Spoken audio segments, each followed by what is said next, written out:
Tonight on Basement 1F, we look at haunted dolls and horror, then watch a film that gives the premise a unique twist. That's right, we're reviewing the 2016 film The Boy, a story of house sitting, ex-boyfriends, and role-play daycare. It's all coming up, well, right now.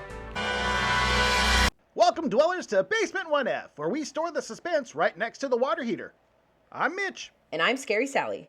Tonight we're talking killer dolls, the horror trope that's trying its nuts off to make sure no kid's room ever feels safe again. The first two that probably come to mind are Chucky and Annabelle. But there have been other notable killer cuddlables. Like that frickin' doll from Poltergeist. The one that chokes the kid out. That's his own fault for keeping a clown in his room. That's just true. But then there's Megan, AI-powered and ready to slaughter. She's so badass. What about the dolls from Puppet Master? Nah, those are puppets. We're puppets. What? Huh?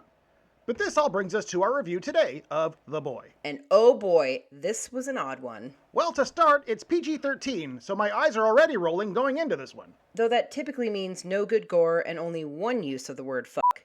But The Boy did alright with the limitation. The movie starts with an American lady nanny, Greta, traveling to the Hillshire Mansion in the UK to take care of a boy named Brahms. But psych!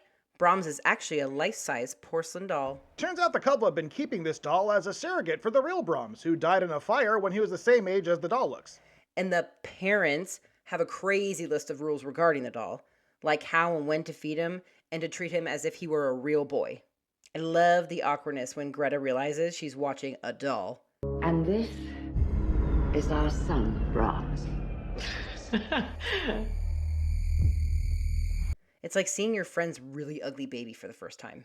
After a brief talk with the dad that consists of, "I know it looks crazy, just do it," the parents are off on an extended vacation. A vacation that includes loading their pockets with rocks and tankless scuba diving.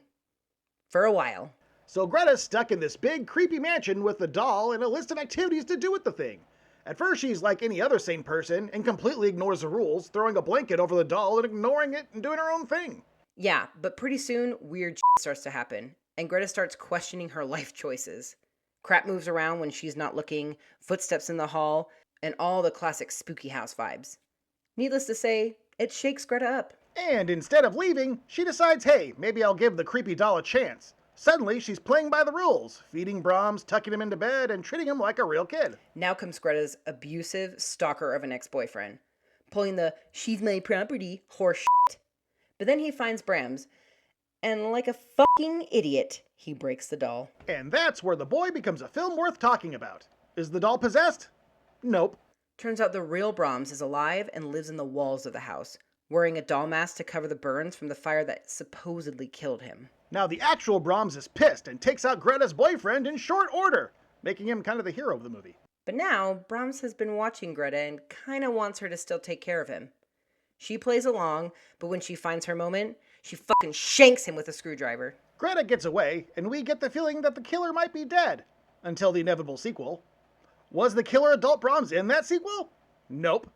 But that's gonna have to be a story for another time. To sum up, The Boy isn't going to blow anyone away in the haunted doll department, but it's got enough of a weird twist to make that last act worth sticking around for. Yeah, just don't expect Chucky level thrills. It's more like the quiet kid in the corner who finally snaps at the end of the school day. But hey, if you're into slow burn horror and want to break away from all the gore, for some reason, it's not the worst thing to throw on. Just don't expect much from Brahms. He's more of a background thing. Unless you're into dudes who live in walls and have serious mommy issues. Then this may be your jam. Anyway, dwellers, if you've got haunted doll suggestions or thoughts on The Boy, drop them in the comments. And don't forget, we've got more creepy reviews coming your way, so hit that subscribe button and ring that bell. Also, be sure to check out basement1f.com. We've got some killer gear that won't hide in your walls. Or at least we hope not. Also, patreon.com/basement1f. Only $3 for our base tier. We plan on doing some more riffing on shorts and movies that will be Patreon only, so get in while you can. We're also adding a thank you screen for our supporters on Patreon. It's going to be coming up on every video, well, starting in a few seconds. Until next time, thanks for watching Basement 1F. See ya! Bye!